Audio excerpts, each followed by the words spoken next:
Hello, welcome. I'm Andy Gelgard, and thanks for joining me today for this deep dive review into the changing procurement landscape we're going to see in 2025.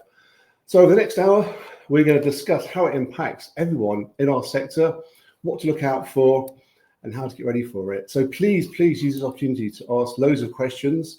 And I promise that over the next hour, you'll learn so much that you'll become procurement experts yourself. Of course, we knew that there was going to be a change in procurement ever since Brexit. The procurement bill itself traveled through Parliament for what seemed an age, before eventually becoming the Procurement Act last year.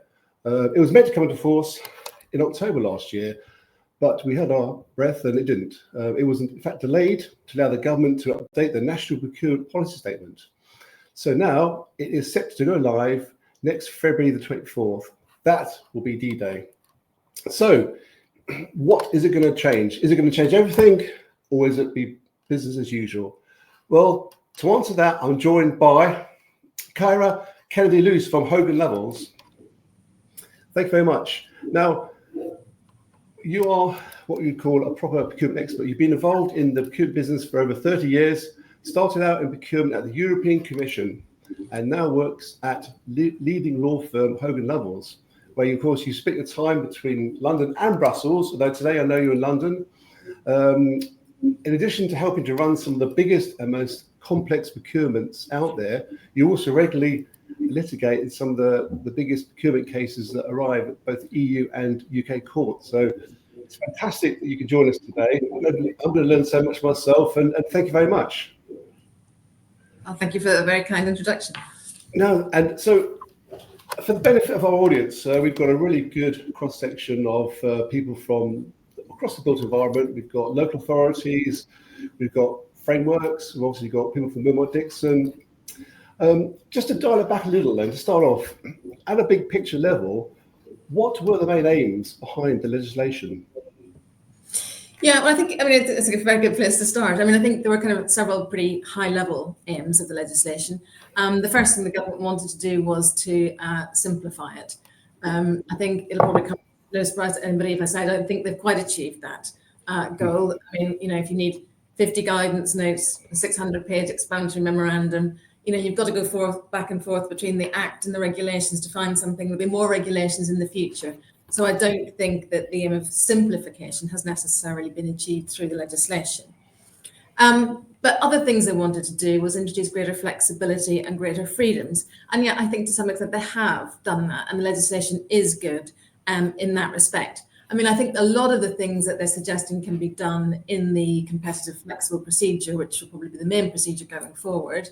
I think you could already probably do today anyway, under negotiated or competitive dialogue or whatever, but people are always very uncertain about it. So I think that brings some welcome certainty there. But of course, you get flexibility, you get freedom, but I think that comes at a price. If it means that if contracting authorities are really going to benefit from this new procedure, they're going to have to think about it. They're going to have to design it. And of course, that's going to take time. Now, I'm not saying you shouldn't be taking time. Of course you should, but it isn't going to make things necessarily more straightforward if you're going to be doing a bespoke procurement every time. Now, it won't be bespoke every time, but for the bigger things, it really will be. So that's going to involve work, I think, for the contracting authorities. And I think contractors really need to be aware, because there's not going to be any standard procedure, because competitive flexible is going to be whatever the contracting authority makes it. So I know I say this every time, and people look at me as it's a very strange thing to say, but contractors really have to get used to getting ITTs and reading them, and actually reading them early, so that there's no surprise in store about what the process is. You're not getting caught out with timelines that you're not used to, because it's all up for grabs, frankly. So I think there definitely is this kind of greater flexibility. One of the other things government's keen to do, and I think industry's keen to support them as well, is there are greater opportunities to exclude unfit, if I put it that way, suppliers. And I think that's something that we've really gone to time on this legislation. And as we'll come on to see, perhaps they've either gone too far or perhaps further than was intended. We might pick this up if we talk about remedies later. But I think in terms of poor performance, the message for contractors really is now nowhere left to hide. So I think those are some of the kind of key aims that they were trying to introduce. More transparency. In your experience, we talked about you've been involved in procurement for 30 years. How profound do you think this change will be to our industry? I think it's going to be really profound. And if you think about it, every time I look at it, they say there's no change in coverage. It's all basically the same. And it is in many ways, but I don't know what everyone else's experience is, but every single time I look at a provision, it just turns out to be slightly different to how I thought it was going to operate or what I thought it said. And when you really delve into the detail, there is a lot that's different. And I think for me, probably the single biggest change really is the fact that the Act continues on where traditional procurement law stops.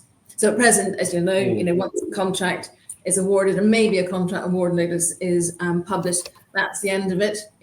Great sighs of relief are heaved as the procurement lawyers exit stage left, well, at least until contract modifications come along. But that now is all changing. So now so many aspects of the contract management are going to be regulated, and the Procurement Act obligations are going to continue right through until the very end of the contract, which could be, a 30-year period in some of these cases. And I think it's a huge change, and both contracting authorities and contractors are going to be surprised at the effect that these new requirements have on them. And I think, I don't know about you, but I think certainly that a lot of this, where you really see this coming, into play, is in the notices that have to be issued both through the life of the procurement, and it probably even more so during the life of the contract. It's a very different concept to the way we've traditionally thought about procurement. And again, I think both, contractors and contracting authorities are struggling with these notices for different reasons. And basically, contracting authorities are struggling because of what I think, and it'd be interesting to hear others' views, of the enormous amount of extra work and thought, and therefore practically resources that are going to be needed by contracting authorities to manage this contract management system and this system of notices. And I think contractors are struggling because of the potentially very serious consequences and repercussions that these notices could have on them, which include, contract termination and indeed then further exclusion from other tenders. So I don't know whether it would be helpful to talk through or step through some of these notices, because I think that's where you get kind of the tenor, really. I was going to come on, actually.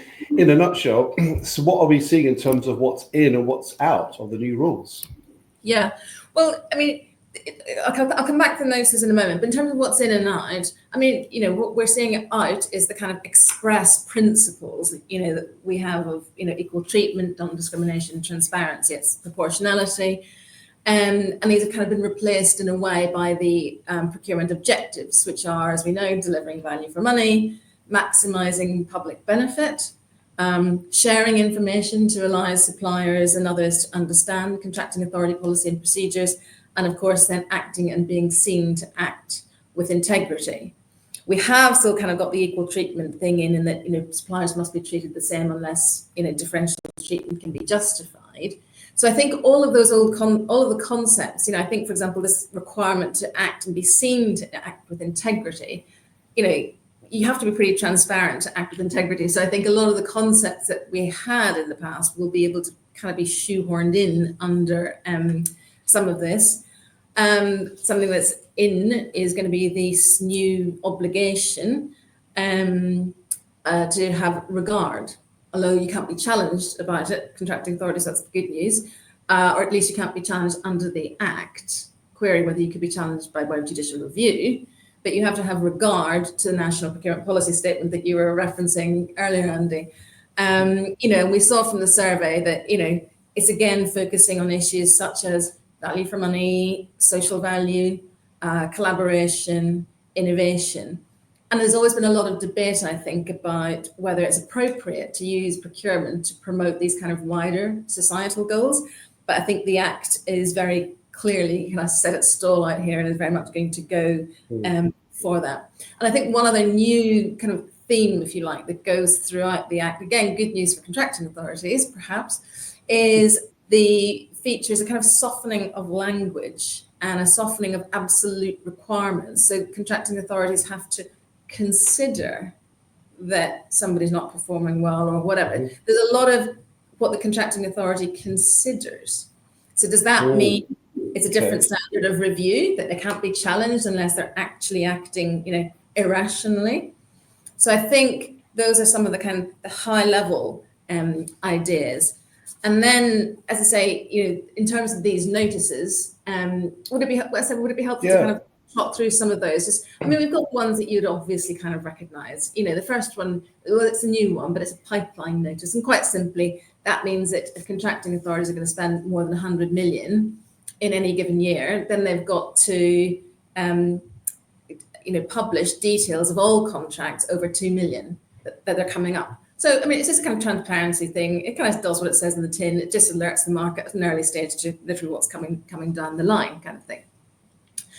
Then there's a possibility of this, what they call a planned procurement notice, which is basically, I would say, it's just like the PIN notices we had. So when you've got fleshed out a bit more detail on the procurement, one can publish one of those and just give contractors a bit more transparency. Frankly, I cannot see any contracting authority having the time to do these because they don't serve as a call for competition, unlike PINs. But anyway, it's there. And then, of course, which is we would always have said as best practice anyway, if there's going to be any pre-market engagement, and I think that's something which is becoming, certainly much more common and is very much encouraged, by the Act, then you must publish a notice saying what you're going to do by way of, pre-market engagement. Or if you don't publish that notice, you have to explain why you didn't in the tender notice. So I think really the message is you do have to publish that notice. So those are the kind of, if you think about it, just the very general transparency, letting everybody know what's happening. But then we get on to the ones that are changing radically the way that the market has operated. So, for example, I'm sure there are many contractors out there who would say, that they love a good old direct award. It seems at one point it was everybody's aim to get one. I think that may not be the situation so much, as we go forward. Because now a contracting authority who wishes to make a direct award must publish a transparency notice, okay?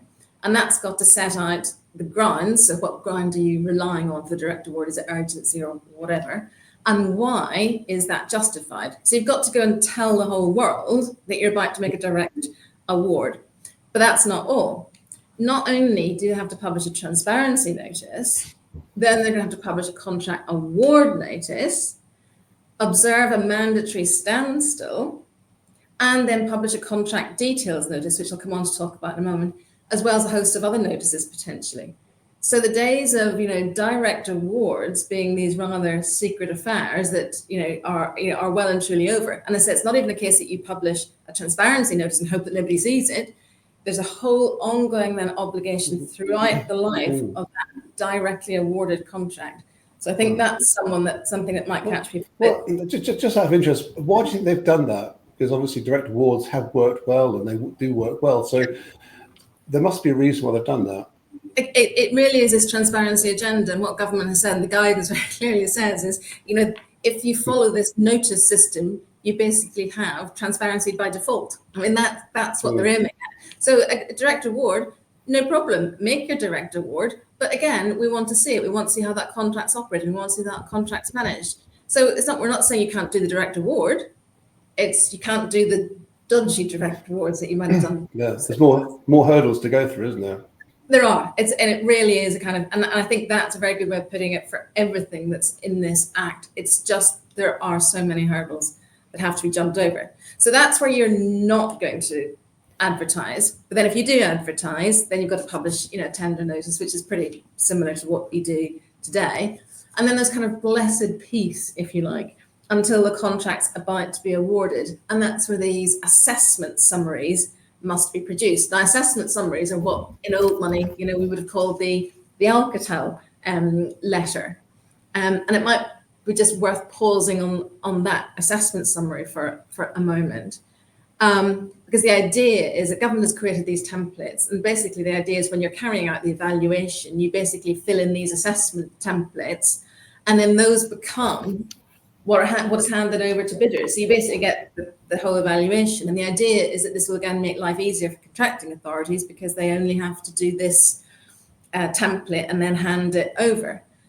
And then what the losing bidders get is they get their own assessment and they get the assessment of the winning bidder. So the contracting authority no longer has to do this relative advantages and characteristics nonsense. Rather, it's for the bidders. And that's another big change. It's for you as a contractor to now compare to assessment summaries and say, well, he did better there when he should have done, and you should have given me more marks here. But that's going to be you to do, just looking at a straight comparison without any of the kind of comment that you might get around it. So I think that's something. And the other really important point to note, and this is very important for both contractors and indeed contracting authorities, is that these assessment summaries, the old Alcatel letters, do not start the standstill. Okay, that's the difference. The standstill, by the way, is now 8 working days as opposed to 10 calendar days. So again, if you're thinking of launching a challenge, then you need to make sure you've got the right window. And the standstill is started by what's deceptively named the contract award notice. Now, when we think of contract award notice, we think of that's the thing that you publish at the end of the process. No. The new contract award notice, which publicises the contracting authority's intention to enter into the contract. And a whole load of detailed information has to be in there. And for contracts over 5 million, for example, you've got to publish the name of unsuccessful contractors in there, which isn't going to be music to some people's ears, because again, it's saying they didn't do terribly well.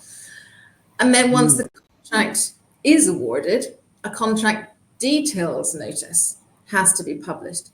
And this is where things start to get very controversial, because that contract details notice must provide key information about the contract and must contain, and that we're talking here about contracts over 5 million, must contain the 3 most material KPIs that are relevant to contract performance, both at the time of the award and down the line if relevant. So for example, it was a contract that had a construction and operation phase, you have to do 3 KPIs maybe for the operation phase, and there'll be 3 KPIs for the the construction phase. So those go in there. A lot of people don't put KPIs in. They are becoming more common, and for big contracts, again, it's not problematic, it's not contentious, but it's going to have to be done. Now, the reason it is actually contentious is not the fact of setting KPIs, but for me, the biggest document in this entire process is something called a contract performance notice. And that's because not only do KPIs have to be set, but contracting authorities then have to assess against those KPIs at least once a year and publish the results in this contract performance notice. And so for my money, that's a really significant change. Contracting authorities are going to have to face up and be honest, to be acting with integrity, tell the truth. And if contracting, if contractors aren't performing well, this will be, put out there, and the contractor's failings are going to be made very obvious to the entire world. So that's a contract performance notice is published against KPIs, but do 2 other things as well. And by the way, that assessment against the KPIs, it's things like you say, well, they're good, they're approaching target, they require improvement, they're inadequate. I mean, these are pretty hard hitting metrics, But these contract performance notices also are used to record breaches of contract, which result in damages, including liquidated damages, partial termination or settlement. And again, those have to be published within 30 days of those events occurring and put out for the world to see. And worse still, if a contractor doesn't perform to a contracting authority's satisfaction, it must be given an opportunity to improve. And if it fails to do so, that must also be recorded in a contract performance notice. So, all the contractors' peccadillos are going to be exposed, and it's up to the contracting authorities really to do that. Yeah. And, you might say, well, okay, well, this is all just a bit of a nightmare, but, we'll live with it because, so what at the end of the day? So what at the end of the day is very serious, because if a contracting authority publishes one of these notices, a contract performance notice, it has to do the ones relating to KPIs. But if it needs to do one relating to breach or to these poor performance, those notices become, by definition, a ground for discretionary exclusion. So the idea is that if one contracting authority thinks you're performing badly, another contracting authority can use that notice as justification, inappropriate, it's going to have to be justified, but as justification for excluding you from a process, or arguably for terminating an existing contract. So it's a very, it's not, I wouldn't quite call it name and shame, but it's kind of getting there. So the idea is, again, it's this transparency idea. So if contractors aren't fit for purpose, everybody should know, and everybody should be able to make appropriate decisions as to how to deal. I never appreciated it. I mean, obviously, if you're a journalist, it must be a kind of a field day, because you have all this information coming through about non-performance or underperformance, which you can write about to your heart's content, because it's in the public domain. And in the past, that sort of thing was all off diary, and you'd have to rely on a bit of leaking maybe, or a bit of gossip or something. But now that's there. So as you say, if you're a contractor that isn't quite delivering against your KPIs, that's there to see. So not only will you have the shame of it being reported in the press, but then you'd have customers using that potentially as an excuse then not to use you on a future job. So it's quite a serious. And I wonder, is that be motivated by some of the government's perceptions about contracting generally, about perhaps what came out of Grenfell and all that sort of thing? Do you think? Yeah, I think it came from a good place. I don't think it's something that's, say, evil by intent or design. I think it's just trying to. I think the idea is that if we all learn, and we all learn what good practice is, and it's, it pulls the standards up for everybody, I think is really what the intention is. But I think there's going to be. I can just see there's potential for many disputes about this. Because I think, for example, you might be saying, well, I'm not going to accept those KPIs. I mean, the poor performance can be about anything in the contract. It doesn't have to be about the KPIs. The KPIs are a separate reporting requirement. But, you might be saying, well, I'm not accepting those KPIs. It could actually lead to a reduction of standards because people are afraid they don't want to be criticised against them. And you might say, well, that's a bit hopeless, Ciara. People ought to be doing something good. But, there are sectors and, where people aren't being innovative, and contracts do fail. So should people not be encouraged to take on the risk? So you might feel that people are more risk averse, and our contractors are more risk averse than they would have been, because of this potential regime. And then there are other notices, and I'm not going to go through all of these, but the good news, just to show that there's balance on both sides.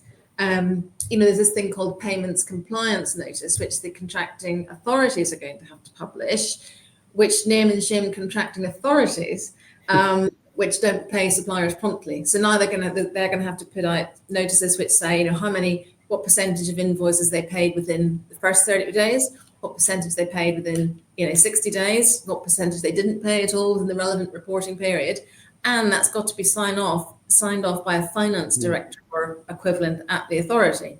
So again, it's trying to, if you think about it, it's trying to pull the standards up for everybody. I think that's really where a lot of this is coming from. So I think, main takeaways really are I think a huge amount of work for contracting authorities, because this is over the life of all of the contracts. Because we're over the thresholds for the million here. So administering them, and then lots of things for contractors to worry about. Things go wrong when it comes to to performance. Yeah, reputational.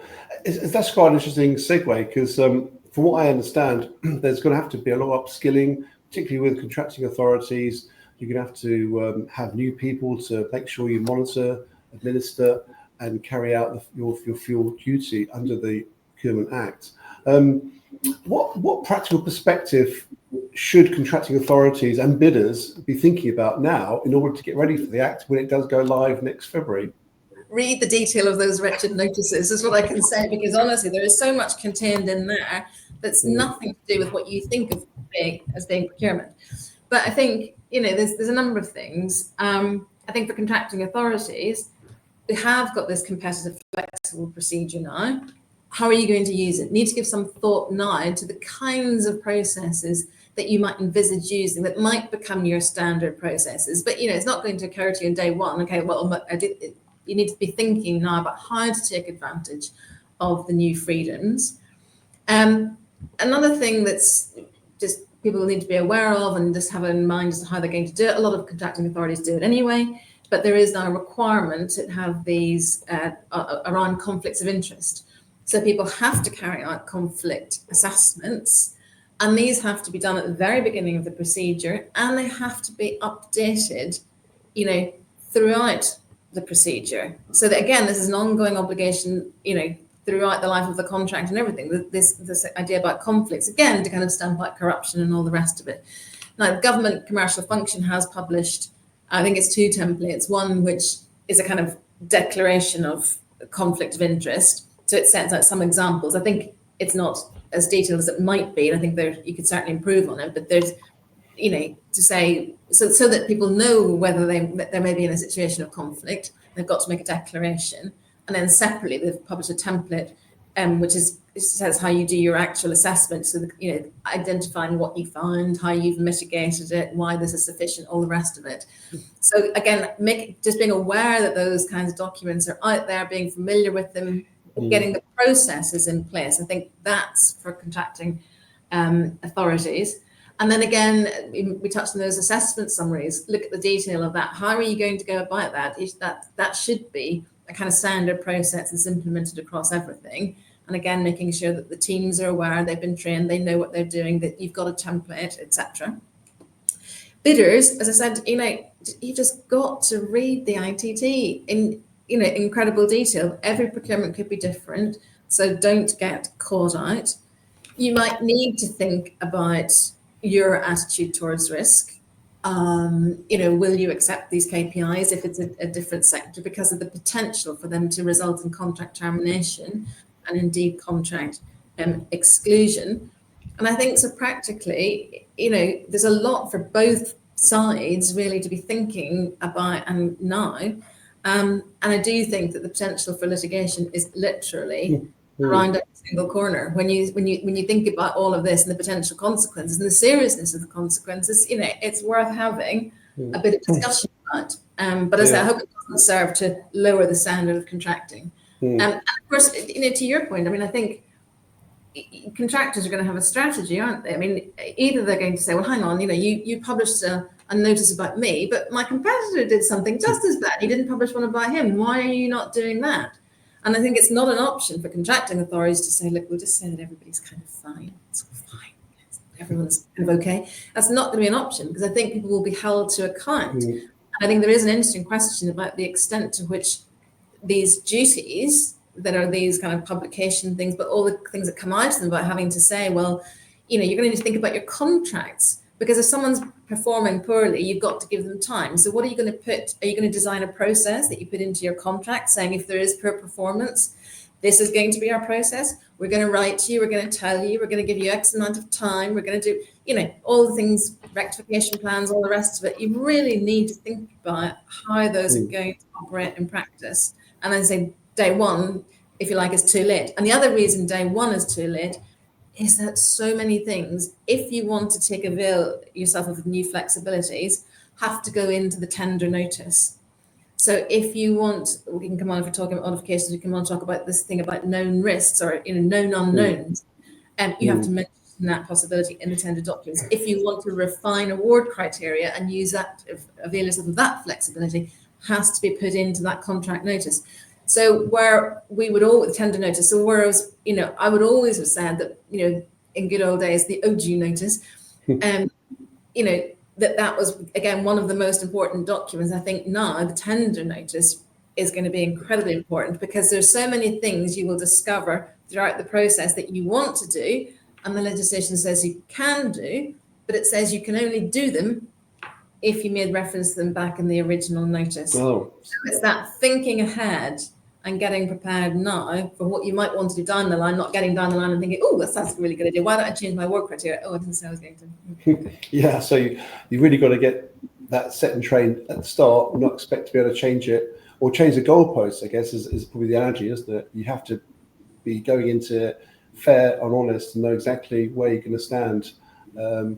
And just want to say also for those watching, if you've got questions, please do ask the questions. Just put the questions in the chat zone, because obviously we're keen to get questions from our audience to please put, because this, you know, is to speak to Ciara about this subject. You know, she knows everything, so please do ask Ciara the questions, please.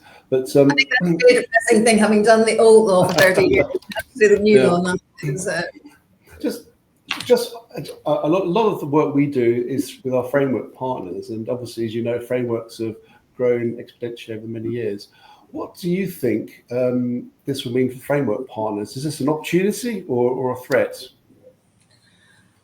I have to say, the whole framework provisions leave me rather cold. I think the rules on what I call traditional frameworks, you know, they're more or less the same. So I think there's no really big change there. What everyone wanted were these open frameworks where you could change, you know, who was on the framework as we went along. And they have introduced that, but it's been introduced in a way, and I genuinely would be interested in people's views. I can't see why you would use the new provisions on open frameworks. So the open frameworks basically says you can have a framework and you can add new people in as you go along. And, you know, you've got to have it once, advertise it once in 3 years, and then another time in the next 5 years. And you can go back out and say, does anybody else want to come in? But if they do, then you have to run tenders. So for those new people, and then you have to ask the existing people. Again, there's different rules depending on the types of frameworks, but essentially say, do the existing ones want to do it? And if everyone wants to submit a new tender, then it's basically a new framework anyway. But if you go down the open framework route, then it's a question of you've got to keep the terms and things basically the same. So you're effectively going to the bother of running a new framework, but being constrained as to how much you can change it. If you want to run a new framework, then do something new and get advantage of all the new clauses and terms and things that you might want, not run a new one just to get more people in, but that actually. So I think the open frameworks are very unsatisfactory. I think what is going to be interesting for the providers, and again, I don't know what discussions have been held, but is, you know, who's going to do all of these administration things? Is that going to go back to the authority to do? Is some of this going to be done by the framework providers? Who's going to do a lot of the admin that's going to be associated with these? But I think in terms of frameworks, I think it's a bit of a damp squib. But maybe there's others who think these new rules are absolutely fantastic. For me, I don't really see it. Well, there's only frameworks, please do ask away. But I've had a question from Mike, actually, Mike Page. How do you think the new regulations will encourage better collaboration? Well, that kind of assumes that they will. And I don't think the rules themselves really offer that much scope for collaboration. I think it's more a kind of change of mindset, as in to get people to think, how can I collaborate? How can I be more innovative? Maybe we'll see some stuff there in the National Procurement Policy Statement about what government actually really means about driving collaboration and things like that. But, you know, the detail of the rules haven't changed. You know, what were Teckle and Hamburg and all of those, you know, exemptions, they're all still kind of in there. So, you know, there's provision for people to collaborate, but there's nothing, I don't think, that actually says this is what's going to make it easy for you to do. Now, maybe some of the stuff around competitive flexible means people feel more comfortable. But I don't think that substantively there's anything really changed in there that makes it hugely different. Fair enough. Different views. Yeah. Yeah, and I suppose if you look at, we've touched a bit about this, about the modifications to contracts. Is there anything that we need to be aware of there? Because clearly there's a lot going on behind the scenes, and this is about getting underneath that now and understanding it, ready for a few months when things do go live. Yeah, I mean, I think again on modifications, it's not an area of wholesale change, which is good. You know, we have seen wording changes, and I think some of them are intentional wording changes, and I think some of them are perhaps unintentional wording changes. But the point is, you know, while the intention may have been to keep the provisions the same, I think if you change the words, you change the meaning. And I think the modifications area is one where we're going to see people niggle around the edges of whether some of these have in fact changed, even though the guidance would tell you that they haven't. But one which has changed slightly, I think, and the idea is to make it less prescriptive, was the one about where you had to have a clear, precise, and unequivocal review clause, and setting out the conditions. Now that's changed, and it basically says something like, provided the changes have been provided for unambiguously in the contract, and there may be some ambiguity of what unambiguous means, but there's things like that. So we see kind of small modifications to the modification provisions. We have seen this one additional ground, which I think is to be welcomed, and this is one of the ones I was saying you need to really think about, and that's what we're talking about, the known unknowns, as they're called. So if for example, there's going to be a change in legislation, and you can see that if that legislation goes through, or maybe it's too draft, you don't even know what it's going to be, but there is going to be some, it could impact your contract, and you might need to change your contract to be able to adapt it to whatever that legislation then says. If it's a health and safety thing, it's not a big controversial thing, but whatever the new provisions are, you need to make sure you incorporate them, kind of thing. Then again, if you have set up front in your tender notice that you may need to amend it for this particular risk, then again, that's an additional ground now for being able to modify. Again, it's not going to be without limit, and we don't know where those limits are going to be, but in principle, you can provide for those unknown risks in advance. There's an interesting point on modifications, which is a slightly different one, and that's that, as you know now, changes which were made to contracts in the past are judged by standards of today. So they're judged by Regulation 72, but that's not going to be the case going forward. So once the new Act comes in, contracts which were let under the old regime will continue to be subject to the modification regime in the old regime, and that's a different position to the one that exists today. I think there's a little gremlin in there. I don't know if anyone's interested in it, but which it does say specifically that anything under 2015 regulations will be governed by 2015. That incorporates things let under the 2006 regulations, but there's a question as to what about contracts let before 2006. There seems to be silence in there as to what regime actually covers them. So there's things on that. We've had some small, as we all know, you can change a contract when it's not, you're not making a material change, kind of thing. And they've said, that an extension of the contract term, an increase or decrease, of up to 10% is not, material. But other than that, it's just very small changes and modifications. Although I think, to be fair, I think everyone's focus really is on getting these contracts let. Modifying them hopefully will be next year's issue. It's just working on them. Yeah. But making provision for that known unknown, if you think you're going to have one now, because that needs to be there from the beginning. Interesting. Just another question actually from Paul. Thanks, Paul Kirkwood. Do you believe this Act will lead to more or less SMEs actually being selected for public sector work? I think it should lead to more being selected, simply because more thought has to go into it. There is now a duty, to consider, the SMEs and all the rest of it. So you would hope that would filter through and at least put the issue more on the radar of contracting authorities. But I don't think that there's an automatic mechanism for that to translate through to more contracts.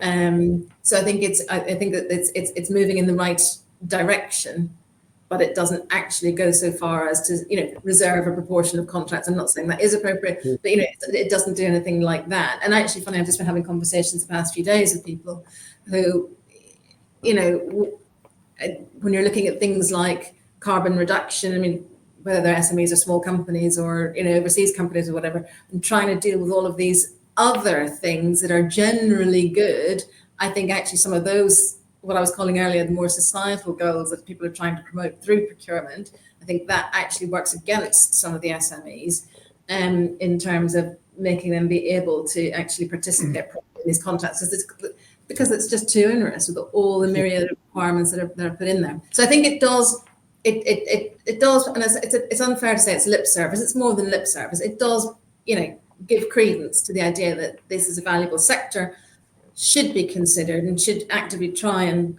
get contracts to them, but it doesn't in and of itself facilitate that. Yeah, I know over the years there's been a big push to how do you get more SMEs involved, and obviously I guess the Procurement Act was one way to try and do that. I know that they've obviously delayed the Procurement Act by a few months. Do you think that that's going to happen again, or do you think that they're real now, that it's going to happen in February? We are going to go live in February. I would like to think we're going to go live in February. I haven't heard that we're not, but it wouldn't surprise me if something else happened. I mean, put it that way. They've got to get this NPPS done. I mean, the survey was only closed relatively, earlier this month. So there's a lot of work to be done, and over Christmas and all the rest of it, to go live by 24th of February. And of course, we know that some things aren't going to be ready. And actually, you mentioned earlier, Andy, this point about, when your contractors being worried about, other people knowing. I mean, that's very much one of the things that is going to come in the kind of second wave. There's going to be this great central digital platform that all of these things are going to be published on. There's going to be a unique identifier for every contract, for every supplier. And, there is a great logic in that scheme that you can track the contract all the way through. You can track suppliers. So you can see, are certain suppliers consistently being lit, are certain suppliers consistently not publishing the notice, contracting authorities not publishing the notices they're meant to be publishing, all the rest. Are there certain suppliers who are consistently coming up in contract performance notices? And these tools will be created. They're not going to be available day one. There won't be the data to analyze day one, of course, but they will be created. And the idea is very much that this data isn't just for use by government and contracting authorities. It is for use, whether you're a journalist, a newspaper, someone who's got an interest, and there are always people who've got vested interests. The idea is everyone can go in and look and see what's going on. I remember over the years, people have said, because we've had the Social Value Act, and so obviously that's been about pushing more social mobility in contracts and supporting community outputs. And this is very much about focusing on the outputs rather than the inputs. But then also you have people say, well, at the end of the day, from my experience, it still comes down to price. And, our bid it had all this great KPIs in, but we were still a bit too expensive. And the rub of it was that they went with a slightly cheaper option. So you've got that still at play. What are the sanctions, or how are things going to change? I mean, can that still happen, or can people, the government, others actually crack down on contracting authorities that actually play lip service but continue business as usual? Yeah, well, I mean, it's if you look at the Procurement Act, the words social value don't appear.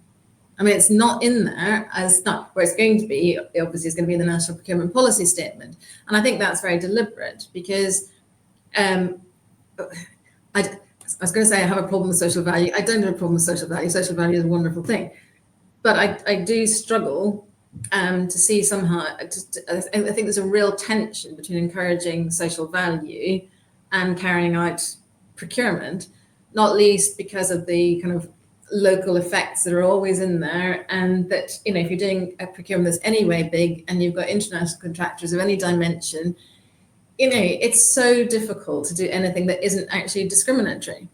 And we come across this all the time. People say, but everybody does this, and I say, well, people may be choosing to ignore the law if they're trying to do it because it's more important to them and they have to be seen to be promoting the social value agenda. But at the same time, if you look at the existing, or the existing policy notes and all the rest of it, they keep saying you can put all of this in, provided it's not discriminatory, and therefore I think it's inherently problematic. So for that reason, I think people are still struggling with social value. I think they're going to again. I think that they'll primarily be driven by price and quality. I would think, yes, but of course under the new rules now, this slightly uneasy footing, if you like, that they have to have regard, contracting authorities must have regard to the National Procurement Policy Statement, where we will find that. So it's now put on a statutory footing properly, they must have regard, but the Act specifically says you can't challenge under the Act if you don't have regard. So, but as I say, I don't think that means there's no remedy or redress. I don't think contracting authorities say, great, we'll just ignore it. There could be, as I say, other public law duties that arise, and you could maybe be challenged by way of judicial review if you don't do that. So I think I don't think the position is going to change very much, because I think it's difficult for the government to push it too much without running into problems with these international treaties that they have, which require reciprocity, and you can't exclude overseas suppliers and make it all local if you want to have access to their markets as well. So I think as always, it's being done around the edges, and it'll probably be done a bit more around the edges, but whether it's going to become mainstream. Obviously, we have a new government. Do you think that they're going to use this delay to add their own colour and flavour to the Act, that they see it through their eyes as opposed to the previous government? Yeah, well, we're not going to really see much of that the first thing we'll get is the Procurement Policy Statement. So that'll be the first thing we will see, if you like, because the rest of this was basically done under the old regime, or the old government. So that'll be the first time we see an indication of direction of travel. If we see further delay, or whether we see something, a reverse, I can't see it being reversed at this point. But as I say, frankly, with everything that goes on in the world these days, you just never know. I mean, anything could happen. But I think we will see. I mean, the thing that is going to be interesting, there will be. I mean, they've done all the guidance, or nearly all of the guidance now. There's some guidance that's still to be produced, a few of them, but there will be more regulations to be produced. I'm assuming more guidance will be introduced, and I think that's kind of the idea behind this. Is ministers, can make regulations under the Act about all sorts of things, and I think that's where the scope comes for different administrations to tweak around the edges and put their emphasis. And as I say, the first one is going to be in this National Procurement Policy Statement. It will be the first one we get to see where the new government is heading in terms of.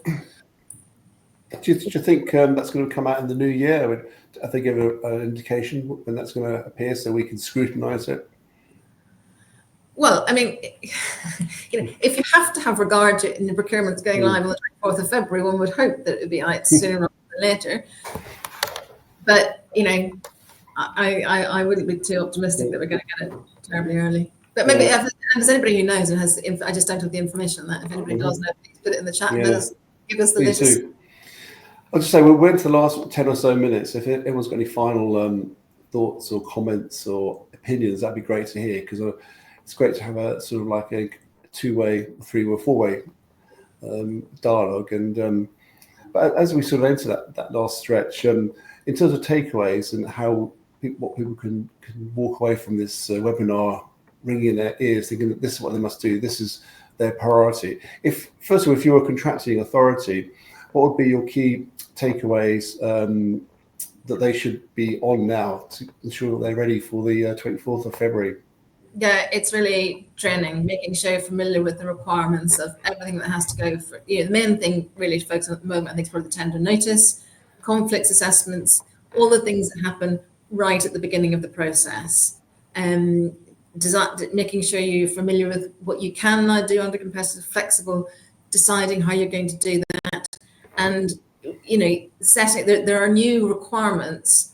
Again, it's nothing radical, but there are quite specific requirements about how you carry out your evaluation, your assessment, what you've got to tell people, and just being familiar with all of those, because again, those go back into your tender documents. So you need to know in your tender what you need to be saying so that you can tell people how you're going to be assessing them and all the rest of it. So I think it's really, I mean, to a certain extent, you have to do that for any procurement anyway. It's just making sure that everyone is familiar with getting all the templates up and running, getting people trained on all of those templates, I would suggest that in a number of cases you tweak the templates, because I think they're a great starting point that government's put out, and I think a lot of contracting authorities will be very grateful for them. But I think they need to start tweaking them and making them really fit for purpose for their particular organisation. So it's a lot of very dull behind the scenes work with some conceptual stuff thrown in, and then also making sure, thinking, because these things don't get changed overnight, thinking about the resources they're going to be needed, not just today, but certainly as we go through, particularly into contract management, once the contracts are let. Have you got the right resources? Have they been trained up on the detail of all of this? Because, of course, as with everything, it comes around sooner than you expect, and suddenly you find you're into these other obligations and you haven't got the staff to do it. And that's one thing where, there's, of course, this kind of procurement review unit, and that's really one of the things that they're going to be looking at. Are contracting authorities doing what they're meant to be doing? Are they putting out these notices? Are they putting them out on time? Are they going to be investigated? And when you stand back, and you could get very depressed about it in some of these things, but there is this procurement review unit which is going to be looking at, contracting authorities and how they're performing, even not in a negative way, but just making sure that things are working well. Obviously, is the aim and the intention. But and they're responsible also for these things like these debarment lists. I mean, that's an issue for contractors, of course, as well. That if you get these performance notices, if you're being considered that you're in breach and all the rest of it, you go on these debarment lists, and that is for mandatory or discretionary exclusion. And that's new. I mean, it's been in Europe. I think people aren't really kind of aware of it. I mean, the European Commission, for example, has operated one of these debarment lists for years and years and years. But you begin to see that this is a regime that has teeth in unexpected places. Use that as an analogy, but it does. You've got contracting authorities will be scrutinised by the review unit. You've got a debarment list, which again is a thing for contractors to worry about, and then contracting authorities. Well, they simply have to worry about doing all of it, and getting it all right and not being litigated against. And as I say, in some ways it might be less litigation you might think, because these softer wording.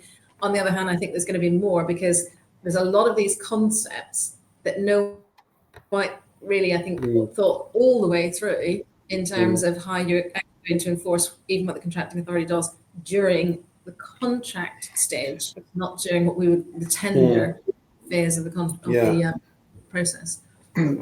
This interesting, this whole debarment thing, because I know last week the government made strong noises about organisations involved in Grenfell potentially being debarred from future public sector work. I mean, that sounds like a can of worms for how you actually enforce that. But how would you enforce a debarment? They'd have to go through, and in an individual instance, if someone's tendering and then the contracting authority asks them questions and says, "Are you in a situation of default or whatever, or have you convicted any of these things?" and it's within the list. I mean, it has to be within the category of things, and if it's within that category, and they do decide to exclude them, then the contracting authority has to, inform the relevant authority, and then that authority will make sure these people go on the list, and that list is available. Now, it doesn't mean, or let me rephrase, it shouldn't mean that contracting authorities can just go out and say, "Oh, they're on a list, that means I could potentially discretionarily exclude them. Excellent, I don't like them, I'm getting rid of them."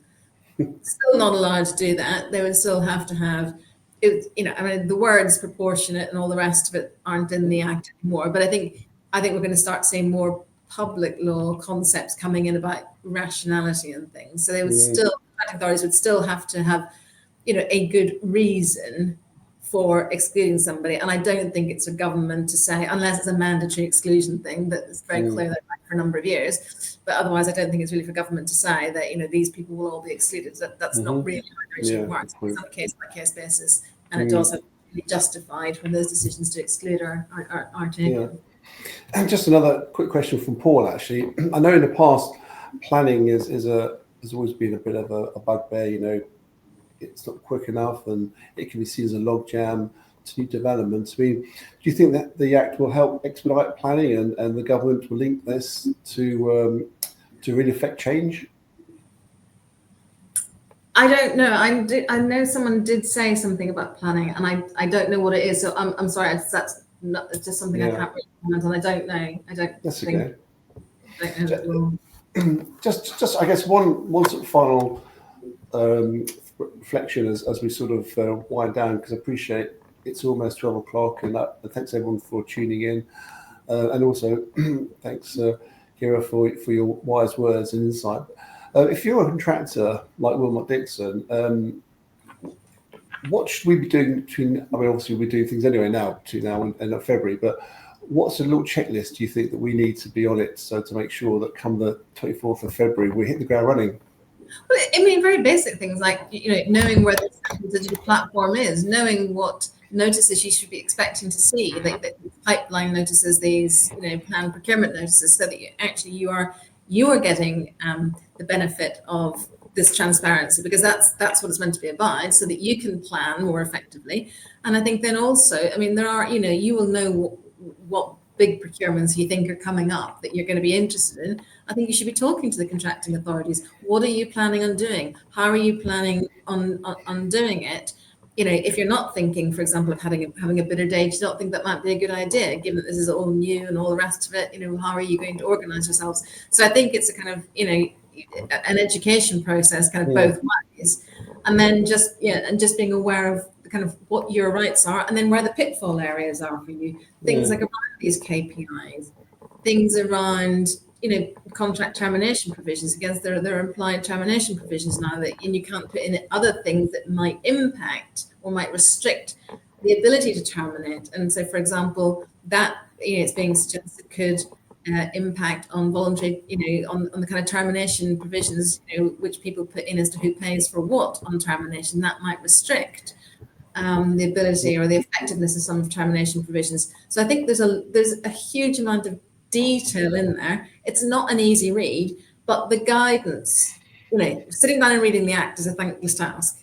But reading the guidance as you go through, and some of them will be more or less relevant to you, but I think looking through the list of 50 odd guidance notes and seeing, they're all relatively digestible. I think that's a very, very good place to start. And there is a great document. It's the 600-page document, the summary documents and learning aids. And those do, again, break everything down into kind of very bite-sized chunks, so you can kind of see it at a summary level, what the important things are on modifications, on contract performance, on, whatever. Wow. I suppose going back to what Mike mentioned about collaboration, this could be an opportunity for further early contractual collaboration, where we sit down with customers next year and go through it and help support how they can transition and adjust to the new Procurement Act.